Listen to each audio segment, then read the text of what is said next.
الله أكبر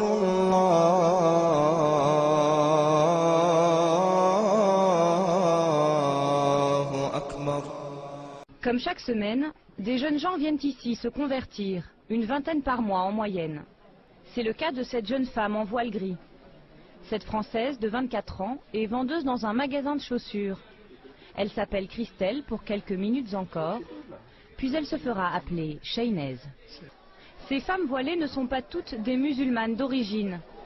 Près d'un tiers d'entre elles seraient des jeunes Françaises de culture catholique converties à l'islam, comme Fatima, notre promeneuse du quartier Saint-Michel. Elle s'appelle en fait Aurélie. Voilà. Je suis française d'origine française et je suis convertie dans ma famille, personne n'est musulman. Comme chaque semaine, des jeunes gens viennent ici se convertir, une vingtaine par mois en moyenne.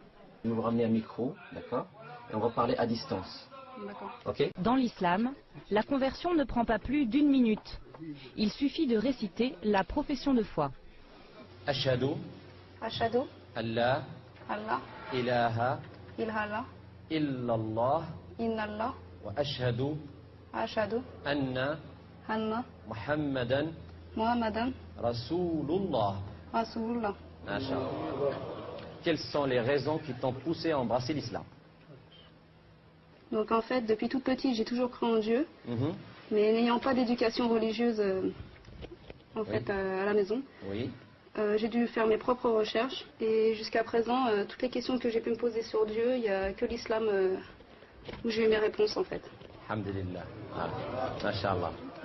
Elle a découvert le Coran. Alors j'ai reçu tout d'abord le Coran, c'est tout ce qu'on doit faire, pas faire. Tout est écrit dedans en fait. Vous l'avez déjà lu? Oui, 3 fois. Oui. Une fois que j'ai terminé, je le relis, ainsi de suite. Bien. Je vais même vous dire une chose, vous êtes mieux que moi. Parce que vous venez de rentrer dans l'islam, tous vos péchés sont pardonnés. C'est comme si vous venez de naître. C'est comme si vous venez de naître.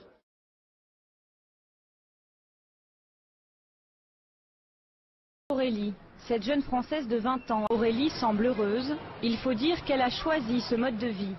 Interdire quelqu'un de s'habiller comme il veut, interdire quelqu'un de rester chaste et de se préserver, c'est aussi barbare que ce que disent les gens qui disent que nous, on nous oblige et que notre voile fait du mal, alors qu'il fait du mal à personne.